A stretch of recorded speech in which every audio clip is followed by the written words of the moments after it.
সাবেক প্রধানমন্ত্রী শেখ হাসিনার মৃত্যু হয়েছে। আওয়ামী লীগের সভাপতি শেখ হাসিনা কিছুক্ষণ আগে মারা গেছেন।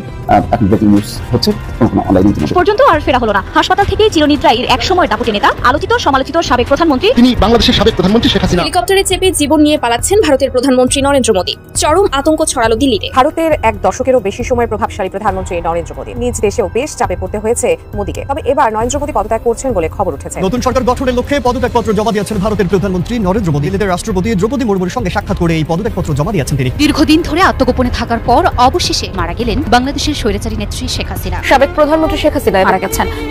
শেখ হাসিনা আর নেই, ভারতে মারা গেলেন। শেষ পর্যন্ত আর ফেরা হলো না। হাসপাতাল থেকে চিরনিদ্রায় সময়ের দাপুটে নেতা, আলোচিত সমালোচিত সাবেক প্রধানমন্ত্রী। শেখ হাসিনার মৃত্যু আর চাপিয়ে রাখা সম্ভব হয়নি। দল আওয়ামী লীগের চক্রান্ত ছিল শেখ হাসিনা 5 দিন আগে মারা গেলেও সেটি ধামাচাপা দিয়ে নেতাকর্মীদেরকে চাঙ্গা রাখবে, কিন্তু এবার বেরিয়ে আসলো চাঞ্চল্যকর তথ্য।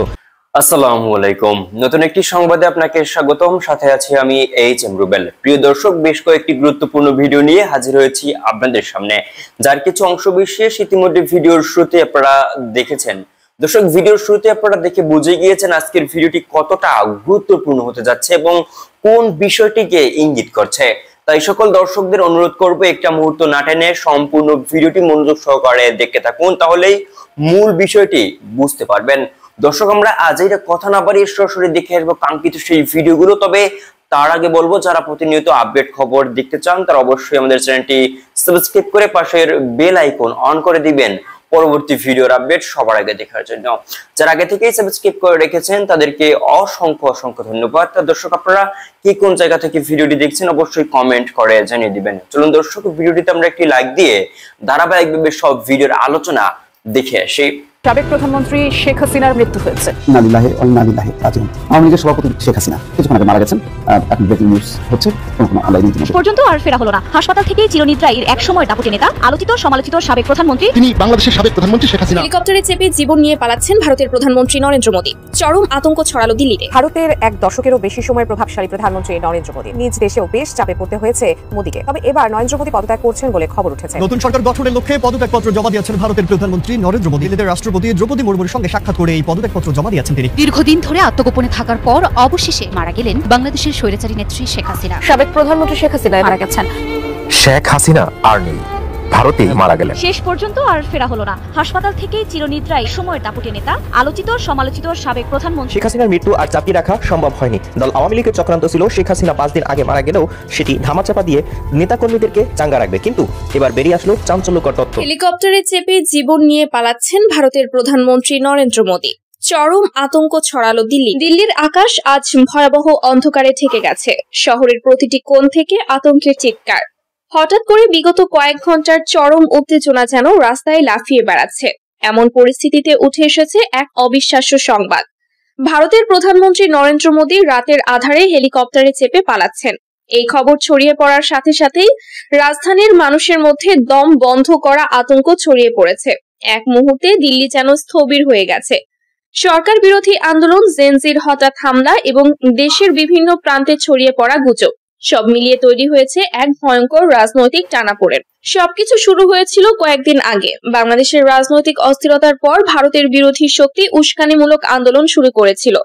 রাজধানী দিল্লি, মুম্বাই, কলকাতা সব জায়গায় মানুষ রাস্তায় নেমে আসে, স্লোগান দেয়, নিরাপত্তা বাহিনীকে সতর্ক করে।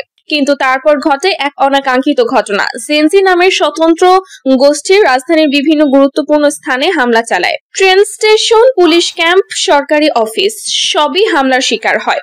বিস্ফোরণ, আতঙ্কিত মানুষের চিৎকার এবং কালো ধোঁয়ার মধ্যে ভেসে আসে হঠাৎ করেই হেলিকপ্টারের শব্দ।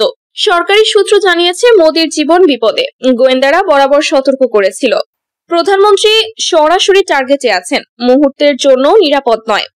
প্রথমে মোদী দৃঢ় প্রতিশ্রুতির সঙ্গে বলেছিলেন ভারতকে ভয় দেখানো যাবে না, কিন্তু বাস্তবতা অন্যরকম। যখন রাজধানী ধ্বংসপ্রায় পরিস্থিতির মুখোমুখি, সেনাবাহিনী দ্রুত পরিকল্পনা করে। রাতের অন্ধকারে রাজধানীর উপর হেলিকপ্টার অবতরণ করে। প্রধানমন্ত্রী মোদী কড়া নিরাপত্তার মধ্যে তোলা হয় এবং মুহূর্তের মধ্যে উড়ে যায় অজানা গন্তব্যের দিকে। দিল্লির আকাশে হেলিকপ্টারের লাল বাতি চমকাচ্ছে। সরাসরি নজরে পড়ে মানুষের চোখে আতঙ্কের প্রতিফলন। কেউ বলছে হেলিকপ্টার দুবাইয়ের দিকে, কেউ বলছে নেপালের দিকে। সামাজিক যোগাযোগ মাধ্যমে ছড়িয়ে পড়েছে নানা গুজব। ভিডিওতে দেখা যায় হঠাৎ করে আলো ঝলমল করছে, হেলিকপ্টারের ছায়া রাতের আকাশে মিলছে। রাজনৈতিক মহলে উত্তেজনা ছড়িয়ে পড়ে। কংগ্রেস নেতারা বলছেন প্রধানমন্ত্রী জনগণকে ছেড়ে পালিয়েছেন। এটা কি রাজনীতির ইতিহাসে নতুন অধ্যায়? অন্যদিকে বিজেপি নেতারা দাবি করছেন এটা কেবল সাময়িক নিরাপত্তা ব্যবস্থা। মোদী খুব শিগগিরই জনগণের সামনে ফিরে আসবেন।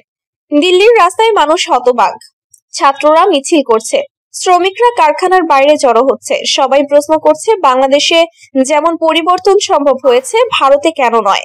আতঙ্কের মধ্যে উৎসাহের মিশ্রণ, কারো চোখে ভয়, কারো চোখে প্রতিবাদ। আন্তর্জাতিক মহলও উদ্বেগ প্রকাশ করছে। যুক্তরাষ্ট্র, ইউরোপীয় ইউনিয়ন এবং জাতিসংঘ ভারতের পরিস্থিতি মনিটর করছে। দেশের অস্থিরতার প্রক্রিয়া হিসাবে বিদেশি সংবাদ মাধ্যমে খবর ছড়াচ্ছে। ভ্রমণ বিষয়ক সতর্কতাও জারি হয়েছে। তবে সবচেয়ে বড় প্রশ্ন থেকে যাচ্ছে মোদী কোথায়?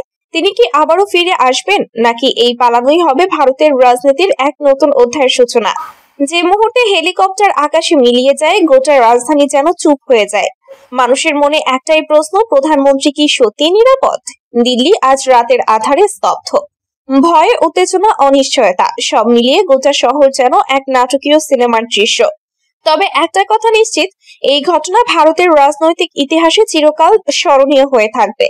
শেষমেশ আমাদের চোখে থাকবে দিল্লির আকাশে যেখানে হেলিকপ্টারের আলো ভেসে বেড়াচ্ছে, এবং মানুষের মনে থাকবে সেই প্রশ্ন, নরেন্দ্র মোদী আবার ফিরবেন তো? ভারতের এক দশকেরও বেশি সময়ের প্রভাবশালী প্রধানমন্ত্রী নরেন্দ্র মোদী তার সময়ে প্রতিবেশী দেশগুলোর সাথে সবচেয়ে বেশি বৈরী সম্পর্ক ভারতের।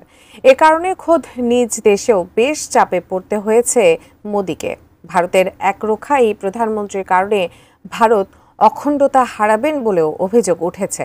তবে এবার নরেন্দ্র মোদী পদত্যাগ করছেন বলে খবর উঠেছে, এমনকি রাজনীতি থেকে অবসরের কথাও শোনা গেছে। বিস্তারিত মোহাম্মদ সোহাগ বিশ্বাসের রিপোর্টে। ভারতের প্রধানমন্ত্রী নরেন্দ্র মোদী পদত্যাগ করে রাজনীতি থেকে অবসর নেয়ার পরিকল্পনা করছেন। এমনকি তার উত্তরসূরি নির্বাচন নিয়েও আলোচনা অনেক দূরে গিয়েছে।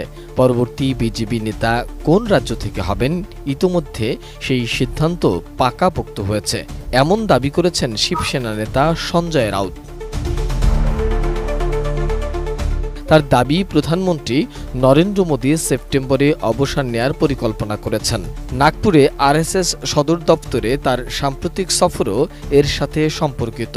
রাউত বলেন, মোদী গত 10 থেকে 11 বছরে আরএসএস সদর দপ্তরে যাননি। এখন তিনি দলের প্রধান মোহন ভগবতকে টাটা বাই বাই বলার জন্যই গিয়েছিলেন।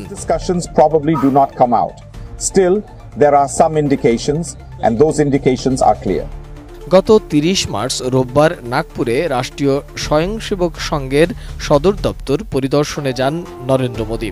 পরে মুম্বাইয়ে সাংবাদিকদের সাথে আলাপকালে রাউত এসব দাবি করেন। হিন্দুস্তান টাইমস, ইন্ডিয়া টুডে সহ বেশ কয়েকটি ভারতীয় সংবাদ মাধ্যম রাউতের এই সংবাদ সম্মেলন কভার করেছে।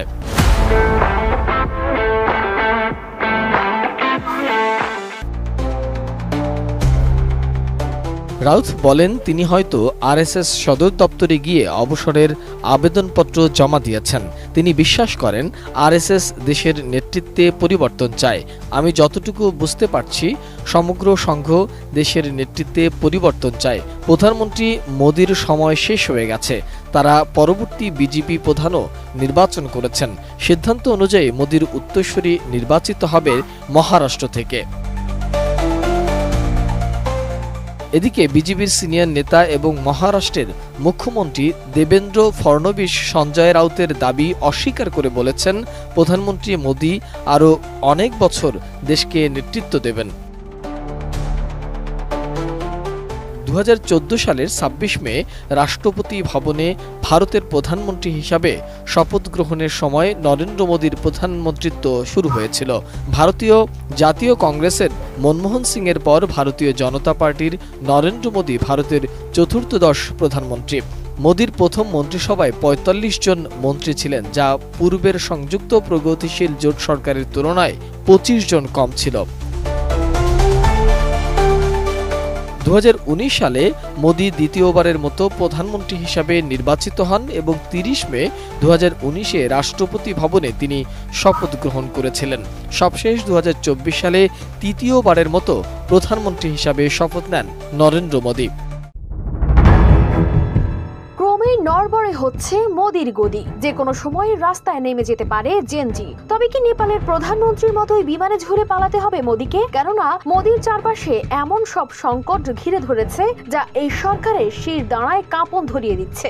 দক্ষিণ এশিয়ার একাধিক প্রতিবেশী দেশের সাম্প্রতিক রাজনৈতিক পরিস্থিতি ও নিরাপত্তা ঝুঁকি ঘিরে গভীর উদ্বেগ প্রকাশ করেছে ভারত। কয়েকদিন আগে কলকাতায় ভারতের সামরিক বাহিনীর বড় সম্মেলনে স্পষ্টভাবে উঠে এসেছে এক ভয়ঙ্কর বার্তা। প্রতিবেশী দেশগুলোতে অস্থিরতা বাড়ছে, আর এর প্রভাব পড়ছে সরাসরি ভারতের নিরাপত্তায়। এই উত্তপ্ত পরিস্থিতি কেবল ভারত নয়, পুরো দক্ষিণ এশিয়াকেই কাঁপিয়ে তুলতে পারে। সম্প্রতি কলকাতায় ভারতের সামরিক বাহিনীর বড় সম্মেলনে আলোচনায় উঠে এসেছে বাংলাদেশের রাজনৈতিক অস্থিরতা, চীনের সঙ্গে সীমান্তে অচল অবস্থা, পাকিস্তানের আগ্রাসী মনোভাব ও নেপালের টালবাটাল পরিস্থিতি। সামরিক কর্মকর্তাদের মতে এসব সংকট মিলেই ভারতের চারপাশে তৈরি করছে নতুন নিরাপত্তা বলয়, যা যে কোনো সময় বিস্ফোরণ ঘটাতে পারে। নায়াসিনামাইড ও স্যালিসাইলিক সমৃদ্ধ লিলি ফেস ওয়াশ, যা ফেসের ডেড স্কিন সেল দূর করে দেয় দ্বিগুণ ফাস্টার ব্রাইটেনিং। তারা বলছেন বাংলাদেশের সরকার পরিবর্তনের সম্ভাবনা ও উগ্রপন্থী গোষ্ঠীর উত্থান ভারতের কাছে এখন সবচেয়ে বড় চিন্তার বিষয়। সীমান্তবর্তী পশ্চিমবঙ্গ ও আসামের গ্রামগুলোতে অনুপ্রবেশ বাড়ছে। স্থানীয়রা হঠাৎ অপরিচিত মুখ দেখতে পাচ্ছে। রাতের অন্ধকারে গ্রামগুলোয় ভেসে আসছে অচেনা ভাষার শব্দ।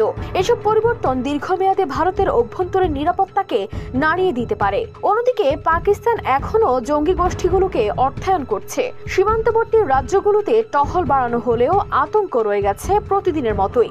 চীনের সঙ্গেও স্থল ও সমুদ্র দুই দিকেই টান টান উত্তেজনা। লাদাখের বরফ ঢাকা সীমান্তে নিঃশব্দে দাঁড়িয়ে থাকা সেনারা অনুভব করছে এক অদৃশ্য চাপ, যেন যে কোনো মুহূর্তে ঝড় আসতে পারে। প্রতিরক্ষা মন্ত্রী রাজনাথ সিং জানিয়েছেন, বিশ্বে অস্থিরতা যত বাড়বে ভারতকে তত শক্ত অবস্থান নিতে হবে। সীমান্ত সুরক্ষা আরো জোরদার হবে ও সম্ভাব্য যে কোনো হামলার জবাব দিতে সেনারা প্রস্তুত থাকবে। কিন্তু সবশেষে বড় প্রশ্ন থেকেই যায়, ভারতের ভেতরেই যে জেনজি প্রজন্ম অস্থির হয়ে উঠছে, তাদের ধৈর্যের বাঁধ আর কতদিন টিকবে? ইতিহাস বলছে, যখনই তরুণরা রাস্তায় নামে তখন কেবল সরকারের চেয়ার নয়, গোটা দেশের ভবিষ্যৎই যেন কেঁপে ওঠে। আর এখন বড় শঙ্কায় রয়েছে মোদির গদি। প্রশ্ন, আর কতদিন টিকবে? নতুন সরকার গঠনের লক্ষ্যে পদত্যাগপত্র জমা দিয়েছেন ভারতের প্রধানমন্ত্রী নরেন্দ্র মোদী। বুধবার দিল্লিতে রাষ্ট্রপতি দ্রৌপদী মুর্মুর সঙ্গে সাক্ষাৎ করে এই পদত্যাগপত্র জমা দিয়েছেন তিনি। শরিক দলগুলো বিজেপি নেতৃত্বাধীন এনডিএ জোটের সঙ্গে থেকে সরকার গঠনের প্রতিশ্রুতি দেয়ায় বুধবার পদত্যাগ করেছেন নরেন্দ্র মোদী। রাষ্ট্রপতি ভবনে যাওয়ার আগে বুধবার শেষ রাতের মতো কেন্দ্রীয় মন্ত্রিসভার সঙ্গে বৈঠকে বসেন তিনি। এর আগে সোমবার সন্ধ্যায় নির্বাচনে বিজয় ঘোষণা করে সরকার গঠনের ঘোষণাও দিয়েছিলেন টানা তৃতীয়বারের মতো প্রধানমন্ত্রী হতে যাওয়া এই রাজনীতিক। এনডিটিভি সূত্র বলছে, দিল্লিতে রাষ্ট্রপতি ভবনে রাষ্ট্রপতি দ্রৌপদী মুর্মুর সঙ্গে সাক্ষাৎ করেছেন ভারতের প্রধানমন্ত্রী নরেন্দ্র মোদী। এ সময় নতুন সরকার গঠনের লক্ষ্যে পুরো মন্ত্রিসভা সহ নিজেদের পদত্যাগপত্র রাষ্ট্রপতির কাছে জমা দিয়েছেন। তবে নতুন সরকার গঠন না হওয়া পর্যন্ত সরকার পরিচালনা কাজ চালিয়ে যেতে নরেন্দ্র মোদীর প্রতি আহ্বান জানিয়েছেন রাষ্ট্রপতি দ্রৌপদী মুর্মু। ওয়ালটন এসিতে ইনস্টলেশন একদম ফ্রি। এদিকে 2014 সালে লোকসভা নির্বাচনে 282 আসন পেয়ে ক্ষমতায় এসেছিল মোদীর দল বিজেপি। এরপর 2019 সালে 303 আসনে জয় পেয়ে সরকার গঠন করে তারা। এবারের নির্বাচনে 400 আসনে জয়ের স্বপ্ন দেখেছিল মোদী ও তার দল, কিন্তু ইন্ডিয়া জোটের কঠোর চ্যালেঞ্জের মুখে 240 আসনের বেশি পায়নি তারা। এককভাবে সরকার গঠনের জন্য অন্তত 272 আসন প্রয়োজন ছিল বিজেপির। সে লক্ষ্য পূরণ না হওয়ায় এখন এনডিএ জোটের মিত্রদের সঙ্গে মিলে সরকার গঠন করতে হবে তাদের। বিজেপি বাদে এনডিএ জোটের অন্য দলগুলোর পাওয়া আসন সংখ্যা 53। এনডিটিভি আরও জানিয়েছে, সকাল 11:30টায় প্রধানমন্ত্রী নরেন্দ্র মোদীর বাসভবনে বৈঠক শুরু হয়। এটি ছিল মোদীর মন্ত্রী পরিষদের শেষ বৈঠক। এদিকে এনডিএর জ্যেষ্ঠ নেতারা জোটের বৈঠকে অংশ নিতে দিল্লিতে যাত্রা শুরু করেছেন। ওই বৈঠকে এনডিএ নেতারা সরকার গঠনের বিস্তারিত বিষয়ে আলোচনা করবেন বলে ধারণা করা হচ্ছে। দীর্ঘদিন ধরে আত্মগোপনে থাকার পর অবশেষে শেখ হাসিনা প্রাণঘাতী ক্যান্সারের কাছে হার মানলেন। মারা গেলেন বাংলাদেশের স্বৈরাচারী নেত্রী শেখ হাসিনা। শেখ হাসিনার মৃত্যুর খবর এখন সারা দেশে, সারা সোশ্যাল মিডিয়ায় ভাইরাল। কয়েকদিন আগেই প্রাণঘাতী ক্যান্সারে আক্রান্ত হয়েছিলেন ক্ষমতাচ্যুত সাবেক প্রধানমন্ত্রী শেখ হাসিনা। হুট করেই আবার তার মৃত্যু সংবাদ। তবে মৃত্যুর সংবাদটি যে ভুয়া তার বলার অপেক্ষা রাখে না। গত বছরের 5ই আগস্ট ছাত্র জনতার অভ্যুত্থানের মাধ্যমে ক্ষমতাচ্যুত হয়ে ভারতে পালিয়ে আশ্রয় নেন শেখ হাসিনা। সেখানেই ভারতের রাজধানী নয়াদিল্লিতে তিনি মৃত্যুবরণ করেছেন। বাংলাদেশের কিছু গণমাধ্যম এবং ভারতের হিন্দুস্তান টাইমসের বেশ কিছু ফটোকার্ড এই তথ্য নিশ্চিত করেছে। বাংলাদেশ আওয়ামী লীগের অফিসিয়াল পেজেও বলা হয়েছে। সবাই কি ভাবছেন, সত্যি শেখ হাসিনা মারা গেছে? যেসব গণমাধ্যমের ফটোকার্ড ভাইরাল হয়েছে সেখানে গিয়ে দেখা যায় তারা দেশের আর্থসামাজিক অবস্থা, রাজনীতি, খেলাধুলা নিয়ে সংবাদ প্রকাশ করেছে। সেখানে নেই সেই ভাইরাল ফটোকার্ড। তাহলে এই স্ক্রিনশট এলো কোথা থেকে? বাংলাদেশ আওয়ামী লীগের ফেসবুক পেজ থেকেও শেখ হাসিনার মৃত্যুর খবর সংবাদ প্রচার করা হয়েছে। এমন দাবিতে একটি স্ক্রিনশটও ফেসবুকে ঘুরছে। স্ক্রিনশটটিতে দেখা যায় বাংলাদেশের আওয়ামী লীগের পেজ থেকে শেখ হাসিনার ছবি ব্যবহার করে শোক সংবাদ। দুঃখের সঙ্গে জানাচ্ছি, আমাদের প্রিয় নেত্রী মাননীয় প্রধানমন্ত্রী শেখ হাসিনা, যিনি স্বৈরাচার পরবর্তী বাংলাদেশের উন্নয়নে অমূল্য অবদান রেখেছেন, তিনি আর আমাদের মাঝে নেই। ভারতীয় গণমাধ্যম হিন্দুস্তান টাইমসের ওয়েবসাইটেও একই নিউজ। তবে অবাক করা কথা হলো, শেখ হাসিনার ভারতের রাজধানী নয়াদিল্লিতে মৃত্যুর দাবিটি সত্যি না। আন্তর্জাতিক স্বীকৃত তথ্য যাচাইকারী প্রতিষ্ঠান রিউমার স্ক্যানার জানিয়েছে এই খবরটি সম্পূর্ণ ভিত্তিহীন। তাদের অনুসন্ধানে দেখা গেছে যে ডিজিটাল প্রযুক্তি ব্যবহার করে নকল ফটোকার্ড তৈরি করা হয়েছে। এছাড়া আওয়ামী লীগের পেজ থেকে শোক সংবাদ ছড়ানোর বিষয়টি মিথ্যা, যা সোশ্যাল মিডিয়ায় ভুলভাবে ছড়ানো হয়েছে। কয়েকদিন পরপরই পলাতক শেখ হাসিনাকে নিয়ে বিভিন্ন গুজব ছড়ানো হয়, আর তাতেই সবাই বিভ্রান্ত হয়ে যায়। কয়েকদিন আগেও তিনি ক্যান্সারে আক্রান্ত হয়েছে বলে শেখ হাসিনার স্বাক্ষর করা একটি বিবৃতি সামাজিক যোগাযোগ মাধ্যমে ঘুরছিল। সেই তথ্যটিও ভুয়া ছিল বলে নিশ্চিত করেছিল রিউমার স্ক্যানার। বাংলাদেশ নেপালের পর এবার ছাত্র আন্দোলনে উত্তাল হয়ে উঠেছে মোদি শাসিত ভারত, যা মোদি প্রশাসনকে বেশ বেকায়দায় ফেলে দিয়েছে। চিন্তার ভাঁজ স্পষ্ট হয়ে উঠেছে মোদি সরকারের কপালে। তবে কি এবার নরেন্দ্র মোদিকেও পালাতে হবে ভারত ছেড়ে? এমনিতেই যুক্তরাষ্ট্রের সাথে বেশ টানাপোড়েন চলছে মোদি সরকারের। এর মধ্যে অভ্যন্তরীণ উষ্ণতা বৃদ্ধি কোনো ভালো লক্ষণ নয় ভারতের জন্য। কোনো বিশেষজ্ঞ তো ভারতে সেনা অভ্যুত্থানের কথাও বলছেন, কারণ দীর্ঘদিন ক্ষমতায় থেকে বিরোধী দল ও মতকে দমন করে আসছে মোদি সরকার, যা সেনাদের অন্দরমহলেও নাকি আলোচনা সমালোচনার সৃষ্টি করেছে। মাত্র 1 বছরের মধ্যে ভারতের আশেপাশে যা ঘটছে তা ভারতের কাছে, ভারতের শাসক শ্রেণীর কাছে খুবই চিন্তার বিষয়। দর্শক, এতক্ষণ সাথে থাকার জন্য অসংখ্য ধন্যবাদ। ইতিমধ্যে আপনারা ভিডিওর আলোচনা দেখে বুঝতে পেরেছেন। এই বিষয় নিয়ে আপনাদের মূল্যবান মন্তব্য অবশ্যই কমেন্ট করে জানিয়ে দিবেন। নতুন নতুন খবর পেতে আমাদের চ্যানেলে নতুন একজন সদস্য হওয়ার অনুরোধ রইল। পরবর্তী আপডেট খবর পেতে আমাদের ইউটিউব চ্যানেলটি সাবস্ক্রাইব করে রাখবেন। দর্শক, আজকের জন্য এতটুকুই ভিডিও ছিল। আর পরবর্তী ভিডিও পেতে আমাদের সঙ্গেই থাকুন। আল্লাহ হাফেজ।